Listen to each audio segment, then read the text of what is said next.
So, ladies and gentlemen, excellencies, it's a great pleasure for me to open this conference, the 4th annual conference of the Geneva Human Rights Platform. I'm warmly welcoming you here in the room and all the people also who are following us today online. To start the conference, it's my pleasure to first of all hand the floor to important personalities for the platform and for International Geneva who will give the opening remarks to this conference. You also find on your seats the programs of the conference with all the updated information. So without going into anything of the substance, I would like to first of all invite the Rector of the University of Geneva, Professor Yves Flückiger, for his opening remarks. Rector, the floor is yours. Thank you very much. Excellency, dear colleagues, ladies and gentlemen, it's a real pleasure for me to open formally this afternoon of conference. It's a pleasure because the Geneva Human Rights Platform is a very important initiative between the Graduate Institute and the University of Geneva. This annual conference has focused since 4 years now, since the beginning on the key concept of connectivity, which means connecting actors, connecting debates, connecting all of us online in the campus for this conference. And the topic of this conference today is on-off implication of digital connectivity and human rights. It is of ever-increasing importance. You will accept that confirmation on my side. We see it in the terms of teaching, we see it in terms of research, we see also in connecting our students with the outside world, we're connecting our university with the outside world. Digitalization affects in a way the realization and enjoyment of human rights. On the upside, it offers new ways of protection, but on the downside, it creates new opening for violations. For some part of the global population, the dichotomy online-offline is blurring even more. We become super connected and combine the online and offline aspect of our lives in all aspects, from work to communicate to leisure time. In research, we are also promoting open science, which is something that all universities defend. It's very important to have open data, promote research, to have open science, to communicate our research. But in turns, it creates also problems of security. People from other parts of the world lack access to the benefits of digitalization and any kind of online connectivity. This conference will explore the questions of how international human rights law has evolved in the face of rapid technological development, and what will be the role of the Geneva-based international human rights system to ensure the continuity of protection. By the way of example, let me just mention some points related to research which are conducted at the University of Geneva, as well as education program that is proposed by our universities with the graduate institutes. Research at our law faculty with large expertise on human rights law is tackling this issue. For example, last year, Professor Frédéric Bernard and Dr. Jonathan Andrew published with Hard Publishing a volume on human rights responsibility in the digital age, states, companies, and individuals. With our inside our executive education, we offer also a Master of Advanced Studies on advancing children's rights in the digital age. And also in terms of the education program, our Digital Law Center held an online summer school in digital law and also focuses in research on the law governing the treatment of personal data. Geneva is in fact the ideal place for this debate. La Genève Internationale is home to a vast network of organizations and experts relevant to the discussion at hand today. And the guests who join us today, thank you very much for being with us today from all about the world, will enrich the debate even more. Let me mention also 2 initiatives that were launched here in Geneva, the Geneva Science Policy Interface, the Geneva Science Diplomacy Anticipator, and both platforms are really connecting the research world with the international networks, just to create this kind of new development in terms of what research can bring into international organization, but also at the same time trying to develop research which responds to the challenges that this international organization have to face. Looking forward very much to the keynote of Mrs. Akuetteh and the exchange during the two panels, looking at the impacts of technology when online or off the grid. Looking forward to get the result of our discussion. And as you may know, being a rector or president of a university means that you are coming to an event, you say, welcome to Geneva, have a very nice and fruitful debates, and then having to leave. And so I'm very sorry that I will not be able to stay with you, but I'm very much looking forward to the result of your discussion. I wish you a very wonderful stay here in Geneva. Thank you very much for the organizer for putting in place this conference. Thank you very much. Thank you much, Felix. Good afternoon, ladies and gentlemen, dear colleagues, and thank you very much to the Academy for giving me this opportunity to say a few words at the opening.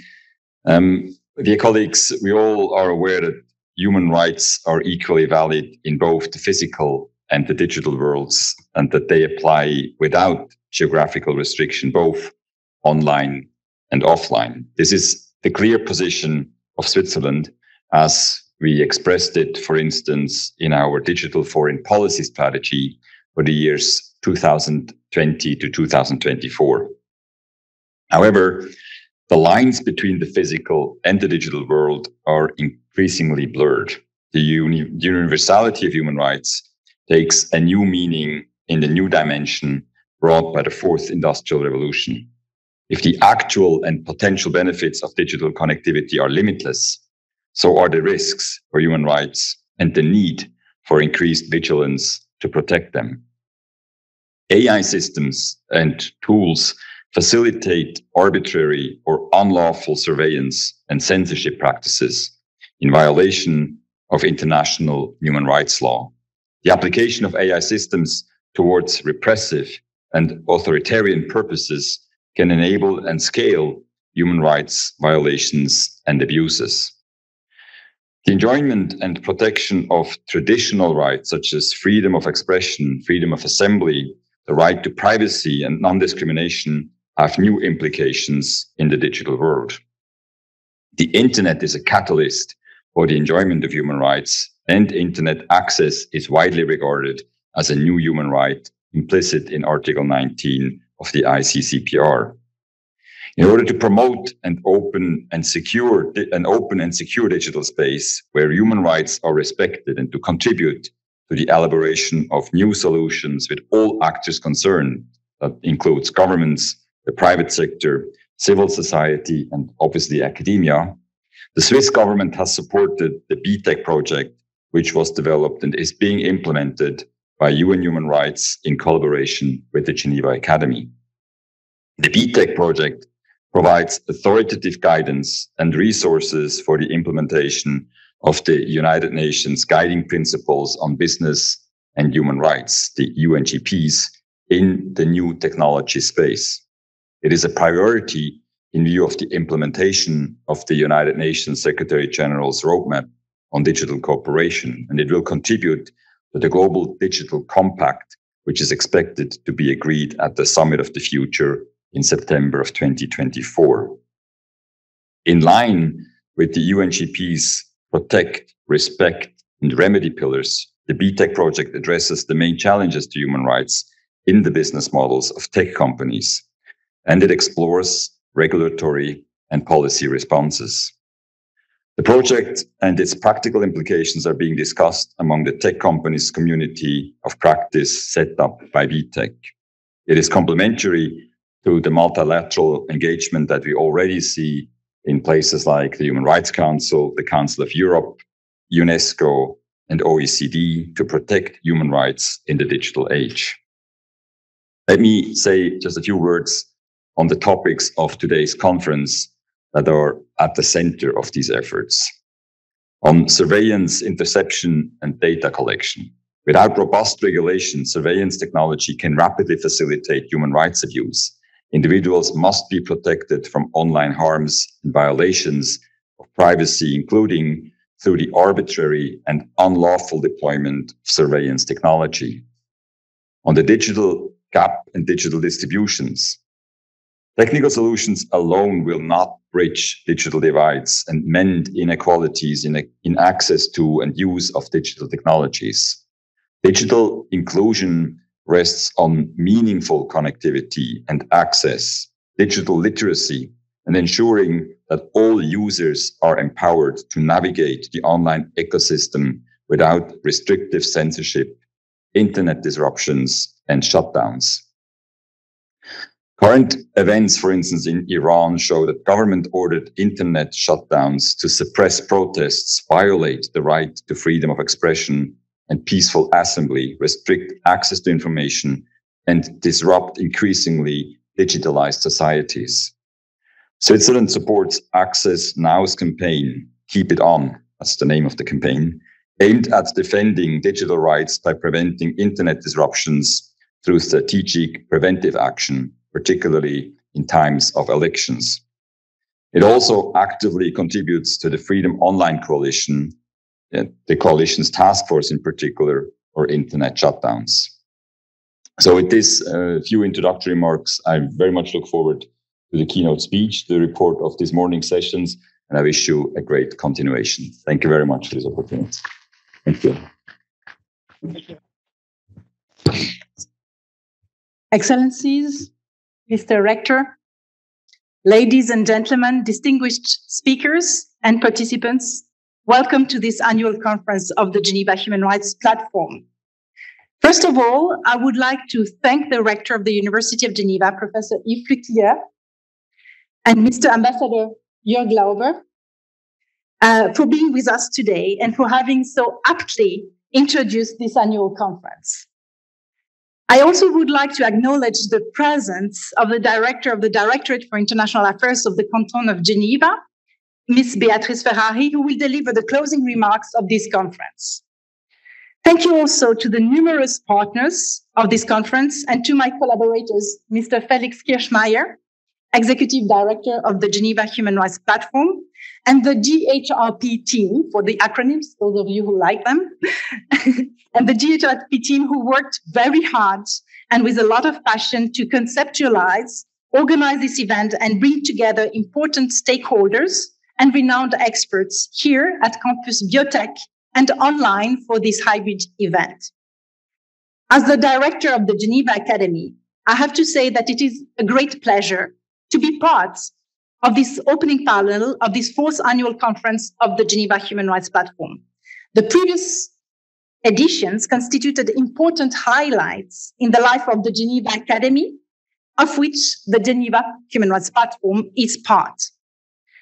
This fourth annual conference falls also into a special year in the life of the Academy. You may have noted that we are celebrating the 15th anniversary of the Geneva Academy. And we are proud when looking back what rapid and successful development of our institution over that relatively short period of time. So for example, we have created 2 master's programs in addition to the classic LLM in international humanitarian law and human rights. We have a master in transitional justice and an executive master for practitioners in international law pertaining to armed conflicts. This allows us to train the human rights and humanitarian experts and leaders of tomorrow. We are also continuously strengthening our academic and policy research, which are currently focused on 4 thematic clusters. The first one being digitalization and new technologies, a theme and cluster that is directly related to the theme of the conference of today. And it's in this cluster that we had the pleasure of collaborating with the OHCHR for the BTEC project. We have also a huge research project on the digitalization of the battlefield with the International Committee of the Red Cross. A second cluster is the cluster of non-state actors. A third one is implementation and accountability. And the fourth one, sustainable development. Last but not least, beyond education and research, the 2 main pillars of the Geneva Academy, we have the Geneva Human Rights Platform, which is the newest creation and now the third pillar within the Geneva Academy. Through the work of the GHRP, we also contribute to strengthen the implementation of human rights law. We provide a neutral and dynamic forum of interaction for all stakeholders in the field of human rights to debate topical issues and challenges related to the functioning of the Geneva-based human rights system.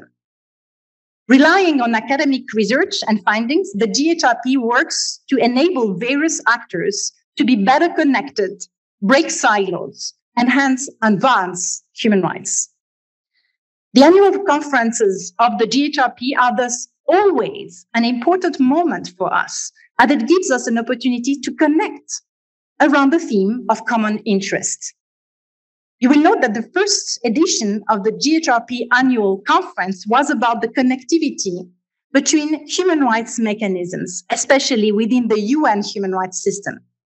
In 2020, we discussed the connectivity between regional and global human rights mechanisms. And last year, the connectivity between national human rights actors and the Geneva-based international mechanisms. This year, we take the theme of connectivity in another domain or dimension, the online domain. The theme of implications of digital connectivity on human rights was chosen for this year's conference and could not be more timely. On the one hand, as Mr. Rector highlighted, the number of people worldwide who are active online is continuously rising. But the rapid technological development is not yet matched with the same regulatory progress, which creates enormous threats on the right to privacy, for example. On the other hand, deep digital inequities persist within societies and between countries. The digital gap leads to disparities in connectivities, which in turn aggravate inequality and discrimination in terms of access to education, political and economic participation. Add to this the increase of politically motivated disruptions and internet shutdowns, and the digital gap becomes abyssal. This conference thus asks how respect and protection of human rights online can be improved, in particular by the various actors within the UN human rights mechanisms. And also, what can they do when the access to online connectivity is missing due to political or economic constraints?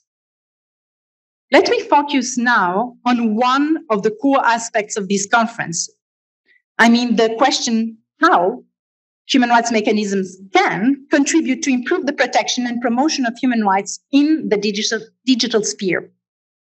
Through our research, we follow closely the developments and progress by the actors in the UN human rights system. And we see in recent years growing interest and output by the UN human rights bodies on topics related to the internet and digitalization.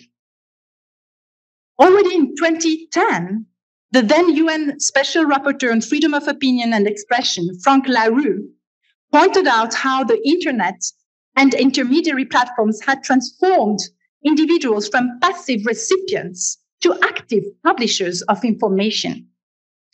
In the same report, he also underscored how, by enabling individuals to exchange information and ideas instantaneously and inexpensively across national borders, the internet allows access to information and knowledge that was previously unattainable, which in turn contributes to the discovery of the truth and progress of society as a whole. Since then, a number of special procedures mandates have addressed human rights aspects of digital connectivity, looking at both the positive and the negative impacts. So, for instance, in 2014, the UN Special Rapporteur on the sale of children, child prostitution, and child pornography highlighted the need to strengthen child safety online and made concrete recommendations in that regard. In 2015, the UN Special Rapporteur on minority issues underscored how internet service providers should prevent and respond to instances of hate speech and incitement online. In 2019, The UN Special Rapporteur on Freedom of Religion made direct recommendation to social media in his report devoted to the issue of anti-Semitism. And equally this year, the Human Rights Council adopted a resolution on disinformation that, although addressed to states, recognizes the pervasive role of social media platforms in the spreading but also prevention of disinformation. The need to dissect the human rights implications of the ever more intertwined and connected online and offline worlds with international human rights law as a yardstick is essential for the implementation of human rights in our connected times. The UN human rights mechanisms could do more in this respect.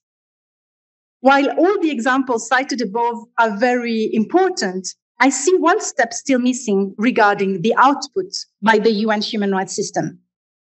Special rapporteurs have addressed digitalization's impact on their respective mandate areas, and treaty bodies address them in the reviews of specific countries. But the system still has to provide a comprehensive take on digitalization.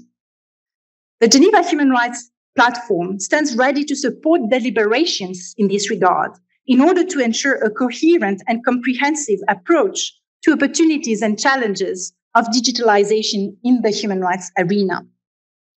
Taking a step back and looking at the greater picture is exactly what we are trying to achieve at the Academy through the work of the Geneva Human Rights Platform and specific research projects dedicated to protecting the implementation of international norms into the digital age. I thank you very much for your attention, and I give now the floor to Mr. Kirchmeier, the Executive Director of the GHRP. Thank you very much. Thank you very much, Gloria. Thank you very much, Rector Flückiger, Ambassador Jürg Lauber, for your welcoming remarks and also for the very nice words on the GHRP, the Geneva Human Rights Platform. Further thanks at the outset go to all the organizations who collaborate with us in this conference, and let me just read out the list briefly. It's the European Union Agency for Fundamental Rights, the Office of the UN High Commissioner for Human Rights, Access Now, the Center for Civil and Political Rights, the Danish Institute for Human Rights, Digital Rights Foundation, HURIDOCS, Impact OSS, International Service for Human Rights, Poverty Stoplight, Privacy International, UPR Info, and Voices of Influence Australia. A special thanks also to the Swiss Federal Department for Foreign Affairs, who in particular, via its United Nations divisions, supports the GHRP since the beginning. The speakers before me have said it. Our annual conferences have a common concept. It's the theme of connectivity. Following the logic from global to regional to national connectivity with the UN human rights system, we're now focusing on digital connectivity. And if I may already give a hint as to the topic we ponder for 2023, it might be the connectivity between Geneva and New York.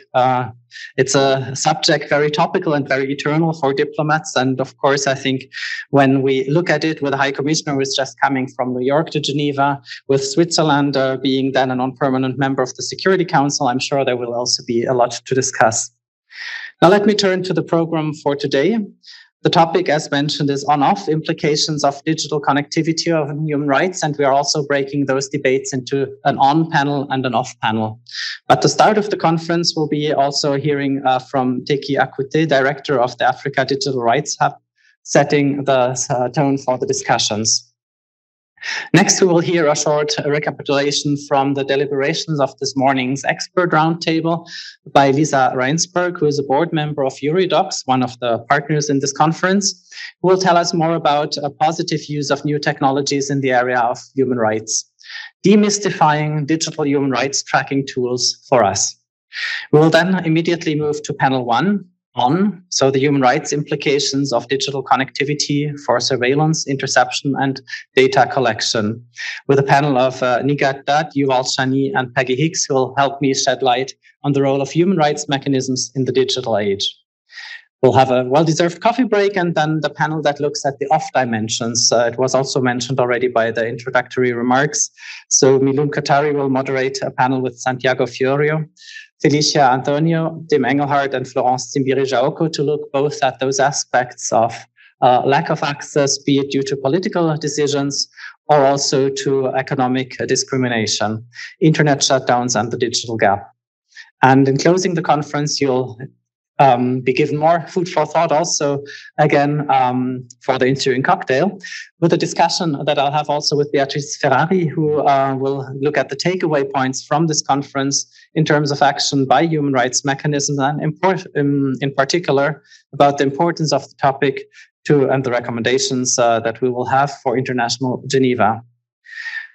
This will bring us to the end of a full conference day, but it also, this conference always marks a specific moment in the cycle of our work at the Geneva Human Rights Platform, because it allows us to bring up issues we have been working on during the last year and also give us impetus for the year to come. So I think also the outcomes of the conference today will give us further pointers to action, for example, in our Envisit project on the human rights data revolution, which can benefit greatly from those discussions.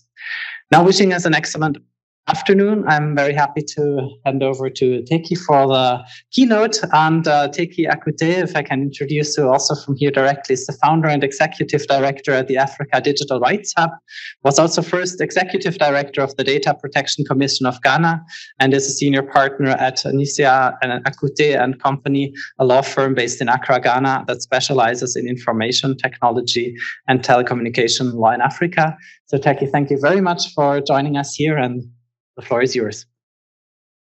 Good afternoon, Your Excellency, the Ambassador, Permanent Representative of Switzerland to the UN Office and other international organizations in Geneva, the Director of the Graduate Institute, the Rector of the Geneva University, the Executive Director of the Human Rights Platform, the organizers, speakers, and participants of this august forum.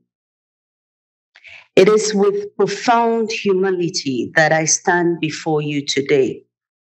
While I do not profess to be an expert on the issues that I will raise during this speech, it is meant to challenge us all to the betterment of the connected world. I am tasked to speak on the theme for this conference, on or off implications of digital connectivity on human rights, which I believe is one of critical importance to the ever-present needs of our societies today. Digital connectivity is not just a luxury, but a fundamental facet of our societies. The past few years have underscored the importance of digital connectivity to the survival of the planet. Permit me to therefore share a few stories culled from around the world on the necessity and the impact of digital connectivity. The pandemic has exposed inequalities across Africa within our respective countries with regard to education. The scale of the digital divide and its implications for remote learning are striking.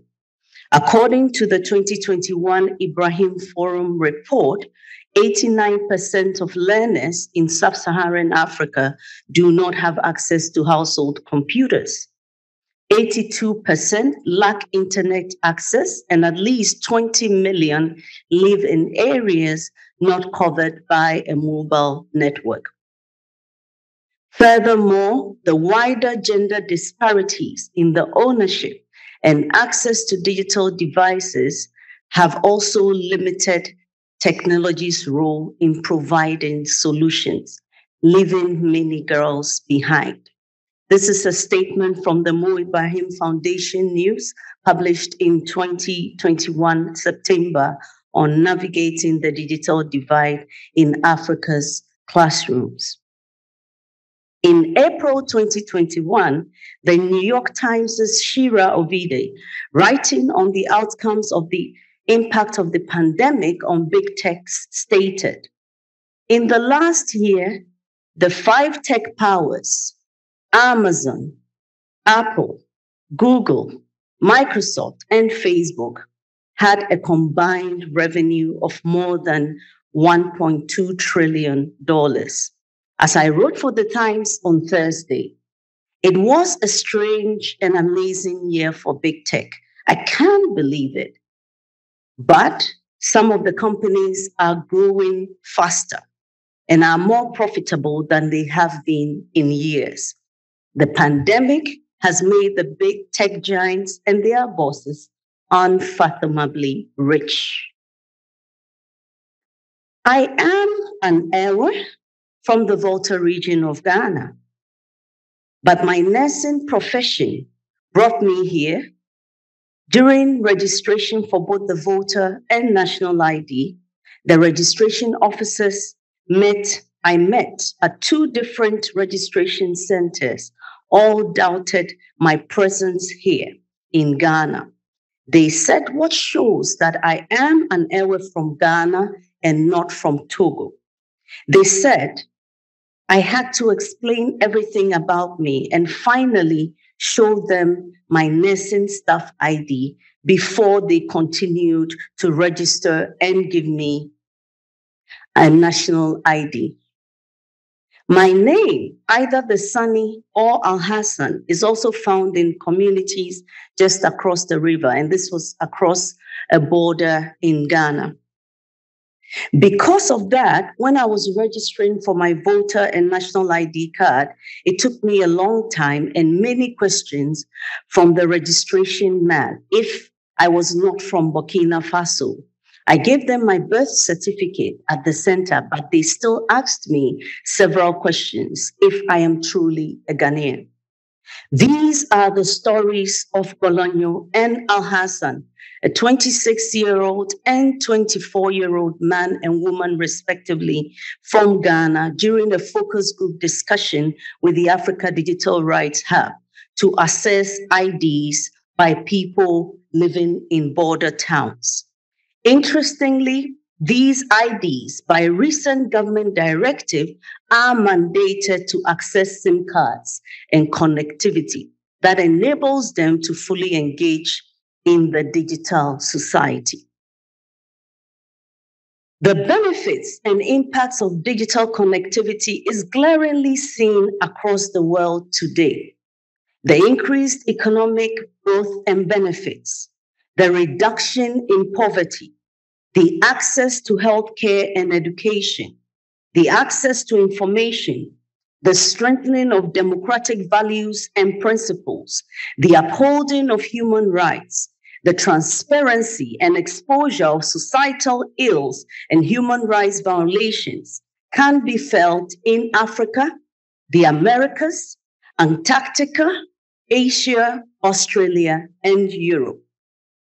Clearly, no part of our globe has been spared from the impact of digital connectivity. If for nothing at all, it has also brought to light the limited physical boundaries that once defined us in our societies. However, whilst digital connectivity has brought us closer, it has also continued to expose the ills and hypocrisy of our societies today, continuing to undermine and further aggravate the inherent nature of human rights, regardless of sex, race, nationality, ethnicity, language, religion, and many other status. Digital connectivity continues to expose the widening digital divide between the haves and the have-nots. It exposes the inequalities in the development and use of digital tools in the world today. While many economic opportunities abound under this new dispensation, it is becoming more and more obvious that it may not be realized by my country or my people if we continue to approach these issues in the same way we have over the last 2 decades. And this applies to majority of the world's population. In paraphrasing Eleanor Roosevelt, I ask, where, after all, can fundamental human rights be recognized and guaranteed. Human rights will lose their meaning when we fail to safeguard the protection of all, physically or virtually, connected or not, whether on or off the grid. And in today's world, where it is increasingly becoming impossible for us to live outside the connected space, then more than ever, we have an obligation to ensure that there is an equitable distribution and access to this critical resource to everyone, irrespective of who they are or where they come from. This is indeed a tall order in the world where the language of connectivity is formal, thereby eliminating the majority voices of the informal. How many uneducated and informal populations can effectively engage in the connected world without barriers? And while technology itself can enable us reach everyone, we continue to fail at ensuring that the interest of all is recognized and respected, irrespective of the language they speak. Also, whilst the word connectivity seemingly emphasizes the state of bringing the world together, it has ironically become another tool of inequality, discrimination, abuse, and economic woes, just to mention a few. Infrastructure to enable connectivity in developing countries continue to lag. And while these communities make significant contributions to the development and use of digital technologies globally, the wealth created rarely trickles into their economies, further worsening the plight of these communities to create and share wealth equitably. The interconnected nature of human rights to humanity itself cannot be understated. And as Nelson Mandela once stated, to deny people their human right is to challenge their very humanity. Therefore, whether on or off, we must continue to ensure that the fundamental human rights of all are recognized irrespective of platform, race, or creed. Digital connectivity is having real impact in the lives of people around the world. It is impacting our right to life, liberty, and security. It is impacting our right to freedom and dignity. It is impacting our right to non-discrimination. It is impacting our right to economic freedom. It is impacting our right to privacy and protection from arbitrary interferences in the lives we live. It is impacting our freedom of movement and right to nationality. It is impacting our right to own property. It is impacting our freedom of association, thought, conscience, and religion. It is impacting our right to education, freedom of expression, and the list of human rights affected by digital connectivity is endless.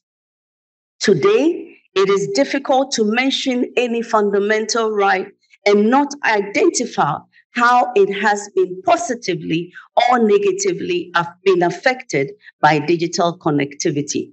Unfortunately, however, the effects of the negatives will erode the essence of humanity if we do not make a conscious effort to bring everyone along and ensure a fair, justiciable, and equitable distribution of the benefits of digital connectivity to all. Bringing everyone along, therefore, means the following: a fair and equitable disruption of the wealth created by the digital infrastructure, a fair and equitable access to the digital infrastructure, irrespective of language, culture, race, sex, or other geographical boundaries. And last but not the least, the development and implementation of policies and regulatory frameworks that guarantee the protection of human rights in our societies. The time to evaluate the impact of digital connectivity on humanity is now. And in doing so, we must ensure that this critical resource is available to all, but not a select few. In conclusion, permit me to quote an illustrious African, Osagyefo Dr. Kwame Nkrumah. The task ahead is great indeed, and heavy is the responsibility which the task ahead is great indeed, and heavy is the responsibility. And yet it is a noble and a glorious challenge, a challenge which calls for the courage to dream, the courage to believe, the courage to dare, the courage to do, the courage to envision, the courage to fight, the courage to work, the courage to achieve the highest excellencies and fullest greatness of man. There we ask for more in life. Thank you.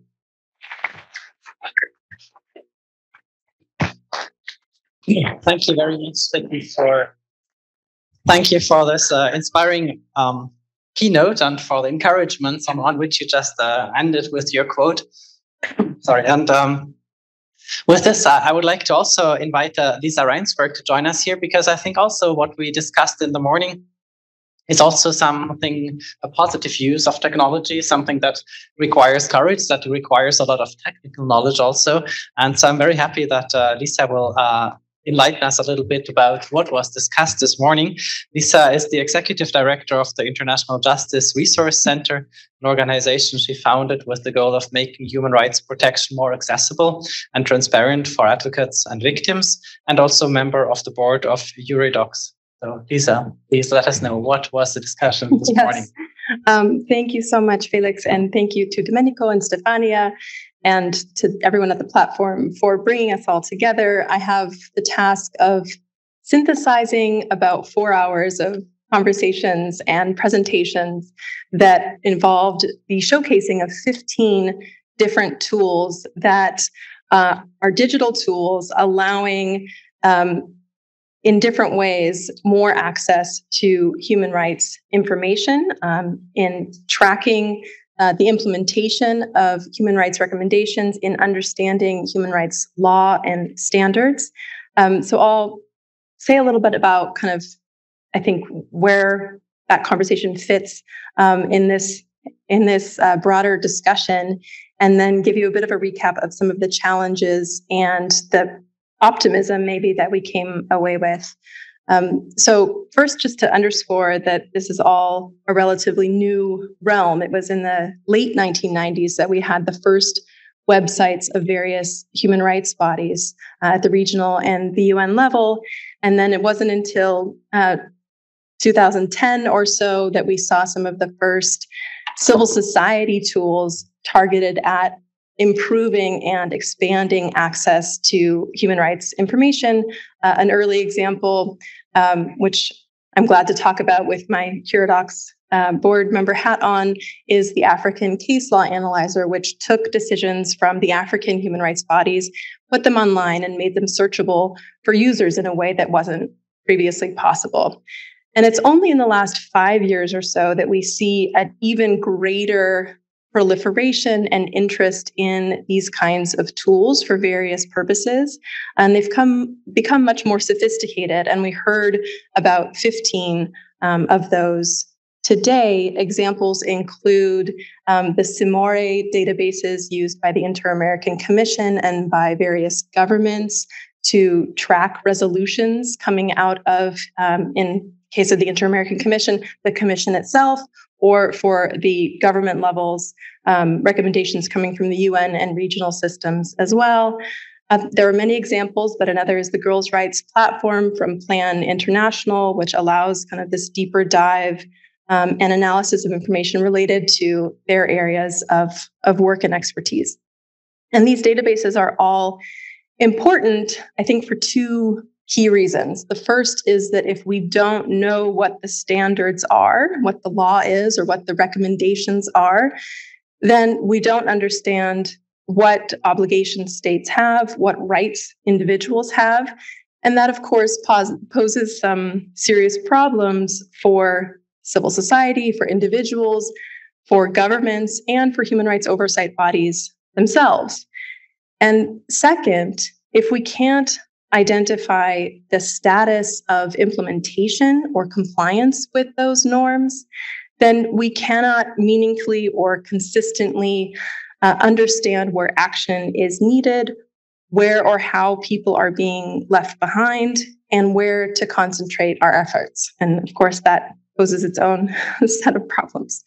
So this was, I think, a critical moment to evaluate the role of these kinds of tools in expanding access to information from various perspectives, and to reflect on what we've learned in these first few initial years of proliferation of so many different kinds of tools coming from government, from NHRIs, from NGOs, and from civil society as well. So some of the challenges that we focused in on were related primarily, first and foremost, maybe to funding. So ensuring ongoing financial support for the creation and maintenance of these tools is a key challenge. Separately, institutional buy-in or commitment to their maintenance and integration and use. Relatedly, capacity, whether that's within an NGO, experiencing turnover, or within a government that might be fighting for dedicated resources, but capacity for maintenance and updates. Another challenge is ensuring the security and privacy of users, whether that's people who are just visiting a platform to obtain information, or those who are actually actively uploading information, for example, on implementation of recommendations themselves, and how do we ensure their safety in an era of surveillance and reprisals. Some other concerns were related to accessibility in many different ways, including translation. There's a limited number of languages in which many of these tools are available, and of course that has the potential and the reality of leaving out a lot of people. Other aspects around accessibility include making these concepts and the insights that we can glean from these very robust databases more accessible to users. So, for example, through increased visualization of trends, et cetera. Another challenge is reliance on other entities for the data that these databases or tracking tools use. So if that information is coming from a UN entity, for example, are there hiccups in that process? It's just an added complication. Or are there ports that are slow in uploading documents, or maybe failing to do so at all? And then finally, as has been reiterated many times, this fundamental question of connectivity in terms of access to the internet for users. So I'm probably over my dedicated time, but I will share with you some of the ways in which there's some room for optimism to address those challenges. First, it was very encouraging that there was, I think, a lot of interest in learning from one another, in continuing the conversation and improving all of these tools with end users in mind. We also saw that machine learning and other technological advances can and already are reducing the workload, increasing efficiencies, and making the management of these huge data sets more feasible for small organizations, or really any organization. Then there's an increased focus, I think, on accessibility, including ensuring that other stakeholders can participate in the sharing of this information and its use. And finally, steps toward making these tools available in offline versions, or in a way that allows people to use them when they don't have an internet connection. So that's a brief glimpse, but thank you.